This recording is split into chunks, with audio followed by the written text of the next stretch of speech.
യോഗാധ്യക്ഷൻ 1ാം ward member Ashadas. Okay മെമ്പറിന്റെ പേര് okay Ashadas. യോഗാധ്യക്ഷ member Ashadas. കുടുംബ panchayat president Ouseppachan മെമ്മാന്തറ. വികസനകാര്യം chairman എൻ്റെ സുഹൃത്ത് രജിമോൻ. പിന്നെ സ്വാഗത പ്രസംഗം പറഞ്ഞ സന്ധ്യ രമേശ്, അംഗൻവാടി ടീച്ചർ. പിന്നെ ഗ്രാമസഭ കോർഡിനേറ്റർ അഞ്ചിലാൽ, കുളുങ്ങുന്ന ഗ്രാമ സ്റ്റാഫ്. പിന്നെ നമ്മുടെ കുളുങ്കുന്നിനും നമ്മുടെ കുട്ടനാടിന് തന്നെ അഭിമാനമായ മികച്ച അംഗൻവാടി ടീച്ചറിനുള്ള സംസ്ഥാന അവാർഡ് ലഭിച്ച പത്മിനി ടീച്ചറാണ് നമ്മൾ നേരത്തെ ആദരിച്ചത്. പിന്നെ ADS ചെയർപേഴ്സൺ ശുഭാലയജു. അപ്പം നിങ്ങളിപ്പം പലർക്കും എന്നെ ഇപ്പം പുതുവായിട്ട് നോക്കും, ഈ കുളുങ്കുന്ന് താമസിക്കുന്ന എനിക്കെന്താ ഇവിടെ കാര്യം ചോദിക്കും. ആക്ച്വലി ഞാൻ എൻ്റെ 1ാം വാർഡിലാണ് എൻ്റെ സ്ഥലം. മറ്റേ സ്ഥലമൊന്നും എൻ്റെ പേരിലായിട്ടില്ല. എനിക്ക് അവകാശപ്പെട്ട വേറെ 3 വാർഡ്സിലുണ്ട്. ഞാൻ മാലി അച്ഛൻ്റെ പോലെയാണ്. അപ്പോൾ എല്ലാവർക്കും നിങ്ങൾക്കറിയാം. അപ്പോൾ അതൊക്കെ കൃഷി ഇവിടെ നടത്തുന്നുണ്ട്. എൻ്റെ സാങ്കേതിക്കാൻ പറയിരിപ്പുണ്ട്. പറയിരിപ്പുണ്ട്. ഓക്കെ, അത് ഞാൻ അവസരപ്പെട്ട പോലാണ്. അപ്പോൾ ഞാനിപ്പോൾ നിയമ വിദ്യാർത്ഥിയാണ്. കഴിഞ്ഞ 25 വർഷം പൊതുപ്രവർത്തനം നടത്തി വ്യക്തിയാണ്. അപ്പോൾ ഞാനിപ്പോൾ ഇന്ന് നിങ്ങളുടെ മുന്നിൽ വന്നു വെച്ചാൽ ഒന്നാമത്തെ കാര്യം, പ്രത്യേകിച്ച് അതിന് തന്നെ ഒരു കാര്യം പറയാൻ വിട്ടുപോയി. എൻ്റെ സഹകൃഷിക്കാരൻ ദാസേട്ടൻ്റെ വൈഫാണ് നമ്മുടെ നിങ്ങളുടെ പഞ്ചായത്ത് മെമ്പർ. അതേ പുള്ളിക്കാരി ബ്ലോക്ക് പഞ്ചായത്ത് മെമ്പർ ആയിരുന്നപ്പം ഞാൻ കേട്ടോ വേറെ ആർക്കും വിടക്കത്തൊന്നല്ലേ കോൺഗ്രസ് ആർക്കും ഉള്ള കാര്യം സത്യം പറയും. ഞാൻ കോൺഗ്രസ് ആണെങ്കിലും നല്ലത് ഏത് പാർട്ടി ആയിക്കോട്ടെ അത് ഞാൻ നല്ലതെന്ന് പറയും. അപ്പം ബ്ലോക്ക് പഞ്ചായത്ത് മെമ്പർ ആയിരുന്നപ്പം മികച്ച കഴിവ് തെളിയിച്ച ഒരു മെമ്പറാണ്. ആ മെമ്പറിനെ തന്നെ ഇവിടെ നിങ്ങൾക്ക് കിട്ടിയത് നിങ്ങൾക്ക് ഒരു ഭാഗ്യമായിട്ട് ഞാൻ പറയുന്നത്.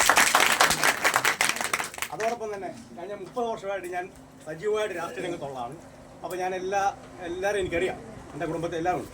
നമ്മുടെ മികച്ച ഒരു പഞ്ചായത്ത് പ്രസിഡന്റാണ്, അതായത് നന്മ ഉള്ള ഒരു വ്യക്തിയാണ് ഔസേപ്പച്ചൻ മെമ്മാന്തറ. എന്നാൽ അതുകൊണ്ടാണ് ഞാൻ കൂറുമാറിയിലൂടെ ഔസേപ്പച്ചനെ സപ്പോർട്ട് ചെയ്തത്. എനിക്ക് മേളിൽ വരെ താക്കീത് തോന്നുന്നു. KPCC ഞാൻ പറഞ്ഞു ഞാൻ സത്യത്തോടൊപ്പമാണെന്ന് പറഞ്ഞു. കഴിഞ്ഞ ദിവസം പോസ്റ്റിട്ടപ്പോൾ എല്ലാവർക്കും മനസ്സിലായി. മേളിൽ നിന്ന് ഒരു താക്കീത് കൊടുത്ത് ഔസേപ്പച്ചനെ പിന്തുണയില്ല. ഞാൻ പറഞ്ഞു സാറിനെ പുറത്തേക്ക് പോകാൻ പറഞ്ഞു. മനസ്സിലായി, ഔസേപ്പച്ചൻ നന്മയുള്ള വ്യക്തിയാണ്. അതുകൊണ്ട് ഔസേപ്പച്ചനെ സംബന്ധിച്ച് അതുകൊണ്ടാണ് ഞാൻ തിരുവനന്തപുരത്ത് ഓടി ഇന്ന് വന്നത്. അപ്പൊ ഞാൻ ഇന്നൊരു വലിയ കാര്യം നമ്മുടെ സംസ്ഥാന കേട്ടോ നമ്മുടെ മെമ്പർക്ക് ഒരു ഔസേപ്പച്ചൻ ഒരു ഭാഗ്യം ലഭിക്കാൻ പോവാണ്. മെമ്പറിന്റെ അഭിഷേകം മന്ത്രിമാരൊക്കെ കൂടി വരുന്നൊരു സഹായമാണ് ഞാൻ ഒരുക്കാൻ പോയിരിക്കുന്നത്. കാരണം ഞാൻ 2 വർഷം മുമ്പേ ഈ പട്ടികശല്യമാണ് നമ്മുടെ സ്കൂൾ വിട്ട ആൾക്കൊന്നും റോഡ് നടക്കാൻ പറ്റത്തില്ല. അവിടെ എല്ലാം പട്ടിശല്യം കഴിച്ചുകയും ഇന്നലെ മിനിഞ്ഞാന്ന് അവിടെ ഇടത്തോൽ ഒരു യാത്രക്കാരെ കഴിച്ചു. അവിടെ ഒരു 2 ദിവസം ഇന്നലെ കഴിഞ്ഞ ദിവസം നമ്മുടെ കുളുങ്ങുന്നതിലൊരു രാത്രി ഒരു കൊച്ചു വന്നപ്പോൾ സൈക്കിൾ ഓടിച്ചു, സൈക്കിൾ മറിച്ച് തല പൊട്ടി. അപ്പോൾ എല്ലാം പ്രശ്നങ്ങളിലേക്കാണ് പോകുന്നത്. അപ്പോൾ ഞാൻ ഇത് മനസ്സിലാക്കിക്കൊണ്ട് ഞാനിപ്പോൾ 5-10 വർഷമായിട്ട് ഈ തെരുവുകുട്ടികളെ എങ്ങനെ ഷട്ടറിലേക്ക് മാറ്റാം അല്ലെങ്കിൽ കൊല്ലാൻ പറ്റുന്ന നോക്കുകയാണ്. പക്ഷേ ഇപ്പോൾ സുപ്രീം കോടതി ഞാൻ കക്ഷിയുള്ളൂ. ഇപ്പോൾ ലേറ്റസ്റ്റ് വിധി വന്നു ഷട്ടറിലേക്ക് മാറ്റാം. കാരണം ഇതിനകത്ത് കഴിയുമെന്ന് പറഞ്ഞാൽ വാക്സിൻ കമ്പനിക്കാരും അതോടൊപ്പം തന്നെ ഒരു മൃഗഡോക്ടർമാരുടെ ഒരു വിഭാഗം കൂടി ഇതിനെ ഇങ്ങനെ കോടതി ഇങ്ങനെ ഇട്ടുകൊണ്ടിരിക്കണം. അവർക്ക് അവിടെ സ്ഥാപനത്തിലാവും. അപ്പോൾ ഇതിൽ ഷട്ടറിലേക്ക് ഞാൻ ഇതിൻ്റെ കോടതി കക്ഷിയൊന്നുള്ളൂ. ഞാൻ നിയമവിദ്യാർത്ഥി കേട്ടോ. അപ്പോൾ ഞാൻ തിരുവനന്തപുരത്ത് നിയമവിദ്യാർത്ഥിയാണ്. എൻ്റെ സഹപാഠിയാണ് മങ്കമ്മിലെ DGP സന്ധ്യ മാഡം, മുൻ DGP എൻ്റെ സഹപാഠിയാണ്. അപ്പോൾ ഞാൻ അങ്ങനെ എനിക്ക് മനസ്സിലായി. കോടതിയിൽ വന്നപ്പം തന്നെ എനിക്കിത് മനസ്സിലായി, ഇത് പരാജയപ്പെടുത്താൻ വേണ്ടി എല്ലാ ഭാഗത്തും ഉണ്ടായി. അപ്പോഴാണ് എനിക്കൊരു ആശയം വന്നത്. കാരണം വാസ്തവം എനിക്കവിടെ ഒരു 6 ഏക്കർ സ്ഥലമുണ്ട്. അവിടെ ഒന്നും പട്ടിയെ മാറ്റാൻ പറ്റില്ല. കാരണം നാട്ടുകാരെല്ലാം പരാതിപ്പെടും. കാരണം പട്ടി കുറച്ച് വേളമില്ല. അപ്പോൾ എനിക്കൊരു ആശയം തോന്നി, എൻ്റെ പേര് കണ്ടുകൊണ്ടുകൂടെ ആ കണ്ടത്തിൻ്റെ ജനലിലോട്ട് നമുക്കങ്ങ് കാല് നാട്ടി അവിടെ അങ്ങ് ഒരു ഷട്ടർ വേണം. ഈ ശല്യം അങ്ങ് പോകുമല്ലോ. അപ്പോൾ ഒരു 1-2-3 വർഷം കഴിഞ്ഞ് തന്നെ അങ്ങ് ചത്തു കൊടുത്തു. പഞ്ചായത്തിലും പട്ടിയുണ്ട് കേട്ടോ. അപ്പോൾ അത് പഞ്ചായത്ത് ചോദന പഞ്ചായത്ത് പ്രശ്നം വരും. ആദ്യം പഞ്ചായത്തിന്റെ അവിടെ തുടങ്ങുന്നത് അവിടെ പഞ്ചായത്തിനകത്തുണ്ട്. അപ്പോൾ അവിടുന്ന് തുടങ്ങുന്നത്. അപ്പം ഞാൻ അങ്ങനെ ഒരു ആശയം വന്നു. അത് വെച്ച് ഞാൻ ഉടനെ പോയി മുഖ്യമന്ത്രിയെ നേരിട്ട് കാണി. ചീഫ് സെക്രട്ടറി ഞാൻ നേരിട്ട് പോയി. ഞാൻ സമ്മതമാണ് സമ്മതമാണെന്ന് എഴുതി കൊടുത്തപ്പം ഇപ്പം പുലുവാലി പിടിച്ചിരിക്കുക. കാരണം അവർക്ക് കഴിച്ചിട്ട് ഇറക്കാനും വയ്യ, മതിരിച്ചിട്ട് തുപ്പാനും വയ്യ. വാക്സിൻ കമ്പനിയൊക്കെ തുടങ്ങാൻ ഞാൻ ഇങ്ങനെ ഇത് പറഞ്ഞിരിക്കുകയാണ്, ഞാൻ കൺസെന്റ് തന്നിരിക്കുകയാണ്. അപ്പോൾ അങ്ങനെ വന്നപ്പോൾ ഇലക്ഷൻ കഴിഞ്ഞ നിയമസഭ ഇലക്ഷന് LDFന്റെ പ്രകടന പത്രിക പറഞ്ഞു ഞങ്ങൾ ജയിച്ചാൽ ഷട്ടറിലേക്ക് മാറ്റുമെന്ന് പറഞ്ഞു. അപ്പോൾ അങ്ങനെ വന്നു. അതോടൊപ്പം തന്നെ BJPയുടെ VV രാജേഷും അവർ ഓഫർ കൊടുത്തു. അവിടെ ഭയങ്കര ഞങ്ങൾ തിരുവനന്തപുരത്ത് മൊത്തം ശല്യമാണ്. അവരും വാഗ്ദാനം നൽകി തെരുവുപട്ടികളെ മാറ്റുമെന്ന് പറഞ്ഞു. പക്ഷേ തെരുവുപട്ടികളെ ഇപ്പം കുറച്ച് മാറ്റി. പക്ഷേ അത് കഴിഞ്ഞ് അവിടെയും പ്രശ്നമുണ്ടായി. ആ മാറ്റിയ സ്ഥലത്ത് ഇപ്പോൾ നാട്ടുകാർ കുറച്ച് പേര് അവിടെ പ്രശ്നം ഉണ്ടാക്കിയിരിക്കുകയാണ്. അതുകൊണ്ട് അവർ വലിയ ഉക്കാണൊന്നും നടത്താൻ പറ്റിയിട്ടില്ല. അപ്പോൾ നമ്മുടെ സ്ഥാപനം എന്ന് പറഞ്ഞാൽ ഒരു വലിയൊരു സംഭവമായിട്ട് നമുക്ക് ചെയ്യാൻ പറ്റും. ഞാനതിപ്പം ഞാൻ ഇവിടെ ഉദ്യോഗസ്ഥന്മാർ വന്നു. ആലപ്പുഴയിലെ ഉദ്യോഗസ്ഥന്മാരെല്ലാം വന്നായിരുന്നു, സെക്രട്ടറി എല്ലാം കൂടി വന്നായിരുന്നു. വന്നിട്ട് പിന്നെ അത് പിന്നെ മറുപടിയില്ല. ഇവിടെ വലിയ ആവേശത്തോടെ ഇടത്തോക്കാൻ ഉദ്യോഗസ്ഥനെ കൂടെ വന്നിട്ട് അതിൻ്റെ പിന്നെ വേറെ ഉണ്ട്. അപ്പോൾ ഞാനിപ്പം പറഞ്ഞു ചോദിച്ചാൽ ഞാൻ ഇന്നലെ ഒരു ഡ്രാഫ്റ്റ് ചെയ്തൊരു പുതിയ അഡ്വക്കേറ്റിൻ്റെ നിർദ്ദേശമാണ്. ഞാൻ സ്വകാര്യമായിട്ട് അങ്ങ് പണിയാണ്. കാരണം ഞാനൊരു പൊതുപ്രവർത്തനാണ്. എൻ്റെ കുടുംബജീവിതം എല്ലാം പോയി. 45 വയസ്സായി. കുട്ടനാട്ടിൽ നല്ല കല്യാണം കിട്ടത്തില്ല. 45 വയസ്സുമായി. ഈ ഭൂമി ഇരിക്കാൻ നോക്കിയിട്ട് ആർക്കും വേണ്ട. ഈ കഴിഞ്ഞ 5 വർഷം ഉണ്ടായിരുന്നു. എൻ്റെ ഒരു സ്ഥാപനം നടക്കണമെന്ന് പറഞ്ഞ് കുറേ ഉറപ്പ് നടന്നില്ല. ഗ്രാമസഭയും പറഞ്ഞു, ഗ്രാമസഭ ഒരു സ്ഥാപനം തുടങ്ങുകയാണ്, 10 പേർക്ക് ജോലി കിട്ടുന്നതാണ്. പ്രസിഡന്റ് ഇല്ലായിരുന്നു. അപ്പൊ എഴുതി വെപ്പിച്ചിട്ടുണ്ട്. അപ്പൊ അതുകൊണ്ട് ഇവിടെ അങ്ങനെ ഒരു സ്വഭാവം. ഇവിടെ ജോലിയില്ല, വരുമാനമില്ല, ആത്മഹത്യാ ഭീഷണിയാണ് ഈ കൊടുക്കുന്നവരല്ല, കുട്ടനാട്ടുകാരല്ല. അതാണ് ഹൗസ് ബോട്ട് ടെർമിനൽ. ഇങ്ങനെ നടക്കുക ഞാൻ ഇങ്ങനെ പോലെ നടന്നുകൊണ്ടിരിക്കുക. മനസ്സിലായോ? അപ്പൊ എന്നോട് സാക്ഷാൽ പിണറായി സാറാവ് എനിക്ക് അപ്പോയിന്റ്മെന്റ് തരും. അദ്ദേഹത്തിന്റെ പൈസ കിട്ടി നമ്മുടെ സുഹൃത്ത് പ്രദീപ് അമ്മ എക്സാമ്പിൾ. അപ്പൊ എന്നെ കാണുമ്പോൾ കുര്യന്മാരും ചിരിച്ചോണ്ട് ഗൗരവമായിട്ടാണ് പിണറായി സാറാവ് ഇരിക്കുന്നത്. എന്നെ കാണുമ്പോൾ ചിരിച്ച് കുര്യൻ മാലോട് പറയുന്നത് മനസ്സിലായി. അതോടെ VS-ന്റെ ആയിട്ട് എനിക്ക് അടുപ്പോട്ടെ ഞാൻ പറയുന്നത് മാത്രമേ ഉള്ളൂ. അപ്പം നമ്മളൊരു കാര്യം മനസ്സിലാക്കണം, രാഷ്ട്രീയം എന്താ പാടില്ല. മനസ്സിലായി? നല്ല മെമ്പറാണ് ഇവിടുത്തെ, പിന്നെ അവിടുത്തെ ഒരു മെമ്പറാണ് രമേശ്. നമ്മളുള്ള കാര്യം പറയണം, അതൊരു നല്ല മെമ്പറാണ്. കാരണം അപ്പോൾ അതുകൊണ്ട് നിങ്ങൾ 2 മെമ്പർ ചോദിച്ച ഒരു കാര്യം ഞാൻ പറഞ്ഞു. ഞാൻ എൻ്റെ സഹകൃഷിക്കാരാണ് യശോധരേട്ടൻ മരിച്ചപ്പോൾ ഞാൻ രാത്രി എനിക്ക് വൈകുന്നേരം വരാൻ പറ്റുള്ളൂ. വൈകുന്നേരം വന്നപ്പോൾ എനിക്ക് ഞാനൊരു 2 മണിക്കൂർ 2.5 മണിക്കൂർ. കാരണം ഒരു ഓട്ടോ ഇങ്ങോട്ട് വന്നാൽ ഒരു ഗ്യാസ് ഒന്നും അങ്ങോട്ട് പാസ്പോർട്ട് പറ്റത്തില്ല, പറയാൻ പറ്റില്ല. അപ്പം നമുക്ക് ഏറ്റവും അത്യാവശ്യം എന്ന് പറഞ്ഞാൽ ഓരോ 250 മീറ്റർ കഴിയുമ്പോൾ നമുക്ക് പാസ്പോർട്ട് അത്യാവശ്യമാണ്. അവിടെ വീട്ടിൽ ഒരു ഓട്ടോ 2 കാറിൽ അങ്ങോട്ട്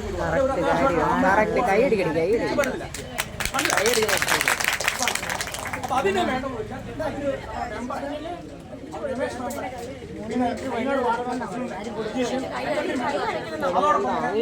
പ്രസിഡന്റ് അങ്ങനെയാണെങ്കിൽ നമുക്ക് ഓരോ വീട്ടിൽ പോയി കൺസൾട്ട് ചെയ്യും. പിന്നെ അത്യാവശ്യം സാമ്പത്തിക ബുദ്ധിമുട്ടുണ്ടെങ്കിൽ നമുക്ക് എങ്ങനെ ഒപ്പിച്ച് കൊടുത്തേക്കാം. മനസ്സിലായി? ഈ സാമ്പത്തിക ബുദ്ധിമുട്ടുള്ളൂ. പിന്നെ വാശി പിടിക്കുകയാണെങ്കിൽ ആയിക്കോട്ടെ. മനസ്സിലായി? അവരോട് ഞാൻ പറഞ്ഞാൽ ഓരോ ഇത് ഒപ്പിക്കണം. അപ്പം അങ്ങനെ ഒരു തീരുമാനമാണ്.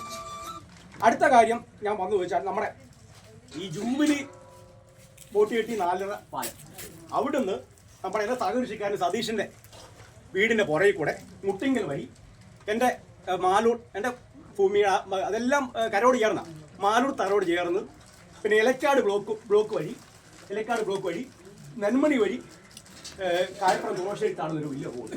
അത് വീടൂർ റോഡാണ്. ഞാൻ ഇന്നലെ എസിക്കൂട്ടിനെ വിളിച്ചാണ്. അപ്പോൾ അവരെന്നെ പറഞ്ഞു, നിങ്ങൾ ഗ്രാമസഭ പോയി അവതരിപ്പിച്ച് നിങ്ങൾ പഞ്ചായത്ത് നമുക്ക് അടുത്ത ബജറ്റിൽ ഉറപ്പ് തന്നിരിക്കും. അടുത്ത ബജറ്റിൽ നമുക്ക് വെക്കാം. പിന്നെ ഒരു കാര്യം കൂടി പറയാം. എന്നോട് ചീഫ് സെക്രട്ടറിയും അവിടെ ഞാനിപ്പം നിരന്തരം സെക്രട്ടറി, ഞാൻ തിരുവനന്തപുരം സെക്രട്ടറിയാണ്. നമുക്കിപ്പോൾ സംസ്ഥാന സർക്കാരിൻ്റെ ഒരു ഫണ്ടൊന്നുമില്ല. സംസ്ഥാന സർക്കാർ നമുക്ക് പ്രൊജക്റ്റ് വേണം. വിത്തൗട്ട് സ്റ്റേറ്റ് ഗവൺമെന്റ് സപ്പോർട്ട് ഇല്ലാതെ നമുക്ക് ഒന്നും നടക്കത്തില്ല. നമ്മൾ കേന്ദ്രത്തിൽ ഫണ്ടെന്ന് പറഞ്ഞുകൊണ്ട് നമുക്കൊന്നും പറഞ്ഞിട്ട് കാര്യമില്ല. സാക്ഷാൽ പിണറായി സഖാവും ചീഫ് സെക്രട്ടറിയും ഇവിടുന്ന് പച്ചക്കൊടി കാണിച്ചാൽ മാത്രമേ നമുക്ക് ഇവിടെ പ്രൊജക്റ്റ് വരത്തുള്ളൂ. അതുകൊണ്ട് നമുക്ക് LDF സപ്പോർട്ടും വേണം, ഇന്ത്യയുടെ ബന്ധമാണ്. അതുകൊണ്ട് അവരുടെ ഒരു പോകണം. അല്ല ഞാൻ അന്നവാ രാഷ്ട്രീയമാണ്, നാളെ കോൺഗ്രസ് അധികാരത്തിൽ വന്നിട്ട് നടക്കട്ടെന്ന് പറഞ്ഞാൽ നമ്മുടെ ഇവിടെ ക്യാൻസറും വന്ന് കല്യാണം കഴിക്കുക എല്ലാം നടക്കും, നമ്മുടെ നശിച്ചു പോകത്തുകൊണ്ട് അതുകൊണ്ട് മനസ്സിലാക്കുക. അതുകൊണ്ട് പിണറായി സഖാവിന് നമ്മൾ തെങ്ങിയിരിക്കുക. മനസ്സിലായി? രാഷ്ട്രീയം എന്താ വാഴിയില്ല. അതുകൊണ്ട് അങ്ങനെ പോവാ. പിന്നെ എനിക്ക് അടുത്തതുണ്ട്. അപ്പൊ ഈ റോഡിന്റെ കാര്യം അത് അടുത്ത പറയാനുള്ളതെന്ന് പറഞ്ഞാൽ ഈ റോഡ് കുറ്റിയടിച്ച് ആട് എൻ്റെ കുടുംബക്കാർക്കാണ് കൂടുതൽ. എൻ്റെ കുടുംബക്കാരൻ. അപ്പൊ ആടൊക്കെ പേര് എന്ന് മനസ്സിലാക്കുക. കൺസെന്റ് ഇല്ല, ഞാനും കൂടി അങ്ങ് മേടിച്ചു തരാം. മനസ്സിലായി? കൺസെന്റ് മേടിച്ച് ഒപ്പിട്ട് മേടിക്കണം നിയമപരമായിട്ട്. ഞാൻ നിയമോദ്യോഗത്തോടെ അല്ലെ പിന്നെ കൂടുമാണ്. മനസ്സിലായി? ബജറ്റ് വരുമ്പോൾ 10-ലായപ്പോഴേക്കും എല്ലാവർക്കും അറിയാലോ. ഈ ക്യാൻഡ് 10-ലായിരിക്കും. എൻ്റെ കുടുംബക്കാരനെ ഉള്ള കാര്യമാണ്. എങ്ങനെയൊക്കെ തുറങ്ങി വെക്കാൻ വേണ്ടി നോക്കിക്കൊണ്ടിരിക്കുക. കോൺഗ്രസ് നേതാവാ പണിയെടുക്കും. അതുകൊണ്ട് നിയമപരമായിട്ട് രേഖാമൂലം കൺസെന്റ് എല്ലാം ഒപ്പിട്ട് മേടിച്ച് ഫയലാക്കിയ ശേഷമേ ബജറ്റിൽ വെക്കാൻ പറ്റുള്ളൂ. അല്ലെങ്കിൽ അതിന് തുറങ്ങ വെക്കും. ആൾക്ക് അനുഭവം കൊണ്ട് പറയുകയാണ്. അപ്പൊ അങ്ങനെ ഒരു രീതി അതാകുമ്പോൾ ആ പ്രശ്നത്തിലുണ്ട്. അതായത് ഞാൻ പറഞ്ഞാൽ ഈ അങ്ങനെ പറയാം. അടുത്ത കാര്യം എന്ന് പറയുന്നത് പഞ്ചായത്തിലെ ടാങ്കാണ്. പഞ്ചായത്ത് ടാങ്ക് കേട്ടോ, ടാങ്കിന്റെ കാര്യം പറഞ്ഞാൽ നമ്മുടെ പുളുങ്ങുന്ന എല്ലായിടത്തും ടാങ്ക് ഉണ്ട്. ഇവിടെ 25 ടാങ്ക് ഉണ്ട്. ഈ ഭാഗത്ത് ഞാൻ ടാങ്ക് കണ്ടില്ല. ഇവിടെയൊക്കെ നിറയ്ക്കാവുന്നവർ പറഞ്ഞു, നിറയ്ക്കാവുന്ന കേട്ടോ അവസരം നിറയ്ക്കാമെന്ന് പറഞ്ഞു. ടാങ്ക് 25 ടാങ്ക് ഉണ്ട്. 10 വർഷമുണ്ട് ടാങ്ക്. അതുകൊണ്ട് നിങ്ങൾ എത്രയും പെട്ടെന്ന് പഞ്ചായത്തുകൊണ്ട് അവിടെ നിറയ്ക്കാൻ പറ്റുള്ളൂ. അതൊന്ന് വൃത്തിയാക്കി ഒന്ന് ലക്ഷങ്ങൾ മുടക്കി ചെയ്ത പരിപാടിയാണ്. അപ്പൊ അതുകൊണ്ട് നിങ്ങളൊന്ന് എത്ര പെട്ടെന്ന് നിറച്ച് ഔദ്യോഗിക ഉദ്ഘാടനം നടത്തണം. പ്രസിഡന്റും വൈസ് പ്രസിഡന്റും നടത്തണമെന്നാണ് അഭ്യർത്ഥന.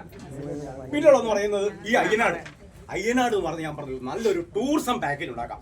ഞാൻ അയ്യനാട് കൃഷിക്കാരാണ്. അയ്യനാട് പാടശേഖരവും അതോടൊപ്പം തന്നെ മെമ്പറും ബ്ലോക്ക് മെമ്പറും കേട്ടോ, ബ്ലോക്ക് മെമ്പർ നിങ്ങളെല്ലാം കൂടി സംയുക്തമായിട്ട് അയ്യനാട് മോഡൽ അതിനകത്ത് റോഡ് വേണം, കീസ് റോഡ് വേണം, അതോടൊപ്പം തന്നെ ഫിഷറീസ് വേണം. നമുക്ക് ഈ കരോട് ചേർന്ന് നമുക്ക് ഒരു ചെറിയ ഹോം സ്റ്റേ പോലെ വേണമെങ്കിൽ നിങ്ങൾക്ക് 10 കാശ് വരുമാനം ഉണ്ടാക്കും. നിങ്ങൾക്ക് സർക്കാരിൽ നമുക്കൊരു പാക്കേജ് ഇടുവാണെങ്കിൽ നിങ്ങളുടെ വീടിനോട് ചേർന്ന് ഒരു ഹോം സ്റ്റേ മേലോട് കെട്ടാനുള്ള കാശൊക്കെ തരും.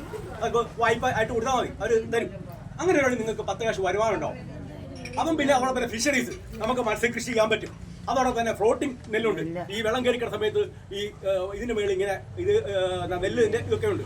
അപ്പൊ അതെല്ലാം കൂടി സോളാർ വെച്ച് കാശുണ്ടാക്കാൻ പറ്റും. സോളാർ വെച്ച് അതിനെ കാശിട്ടാം. അപ്പൊ ഇങ്ങനെ ഒരു അയ്യനാട് മോഡൽ പാക്കേജ് ഉണ്ടാക്കി അത് ചീഫ് സെക്രട്ടറി വേണുസാർ എന്ന് പറഞ്ഞാണ് ഒരു പാക്കേജ് കേന്ദ്ര സർക്കാരും സംസ്ഥാനത്തെ സംയുക്തമായിട്ട് വരികയാണെങ്കിൽ അങ്ങനെ നമുക്ക് വരുവാണെങ്കിൽ നമുക്ക് ഈ ഭാഗത്തുള്ളവർക്കൊക്കെ നല്ല വരുമാനമുണ്ട്. അപ്പൊ പിന്നെ ടൂറിസത്തിന്റെ കാര്യം പറഞ്ഞു, രജിമാൻ ടൂറിസത്തിന്റെ കാര്യം പറഞ്ഞു. ഹൗസ് ബോട്ട് ടെർമിനൽ നമ്മുടെ ഇവിടെ നല്ല ടൂറിസം പ്രദേശമാണ്.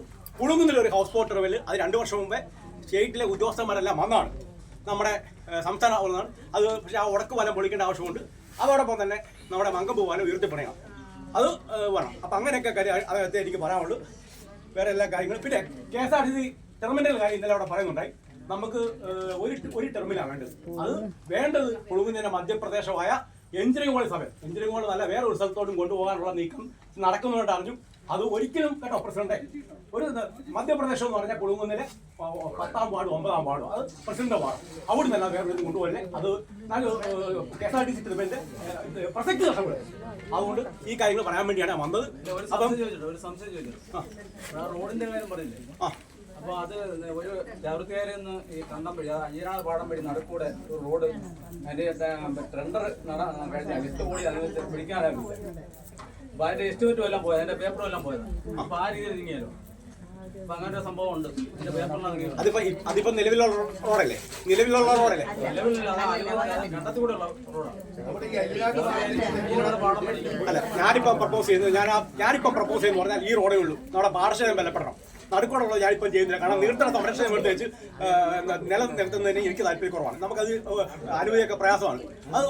അത് കൊണ്ടുപോയി പൊക്കുവാണ്. ഇത് നമ്മുടെ കണ്ടത്തിന്റെ ഇതിനു വേണ്ടിയാണ്, നമ്മുടെ ഇതിനാണ് ഈ കണ്ടത്തിന്റെ സൈഡിൽ കൂടെ. അല്ലാതെ നടുക്കൂടെ പോകുന്ന ഒരിക്കലും അത് പിന്നെയുള്ള കാര്യങ്ങൾ. ഇത് കണ്ടത്തിന്റെ സൈഡിൽ കൂടെ പോകുന്നുള്ള ഇതാണ് ഞാൻ ഉദ്ദേശിക്കുന്നത്. മറ്റേ റോഡ് ഞാൻ അതിനകത്ത് താല്പര്യപ്പെടുന്നില്ല. പിന്നെ പട്ടികളുടെ പിന്നെ ഒരു കാര്യം കൂടി പരിസരത്ത് കേട്ടോ, ഒരു മിനിറ്റിൽ ഏർപ്പെടുന്ന കാര്യമാണ്. ഞാൻ ഈ പട്ടിയെ അറിയാമല്ലോ, എന്റെ സ്ഥലം അറിയാമല്ലോ. അവിടെ ഷട്ടർ പണിയാണ്. അവിടെ വലിയ കാല് നാട്ടി, വലിയ കോൺക്രീറ്റ് കാല് നാട്ടി അതിന്റെ മേൽ ഇത് കൂട് വെച്ച് എന്നിട്ട് അവിടെ കൊണ്ട് പട്ടി ഇടാൻ വേണ്ടിയാണ്. എന്നിട്ട് ആ സമയത്തുള്ള വീട്ടുകാർ സമമാണ്, അവർ പട്ടിക്ക് ഒന്ന് തീറ്റ കൊടുക്കും. അപ്പൊ അങ്ങനെ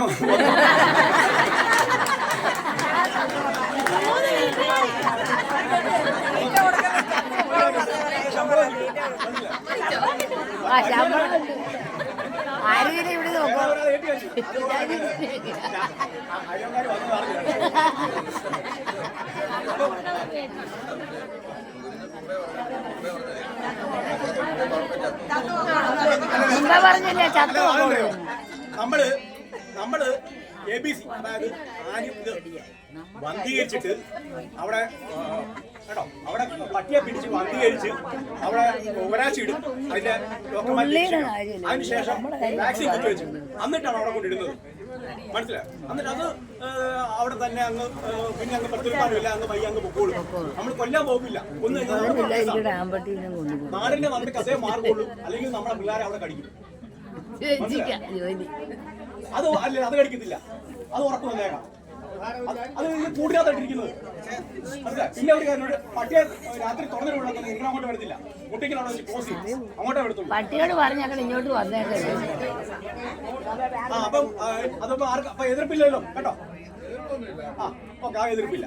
ഓക്കെ, അതുപോലെ അപ്പം എല്ലാവരും എന്റെ ഈ അയ്യനാട്ട് മാത്രം മതി റോഡ്, വേറുള്ള സ്ഥലത്തൊന്നും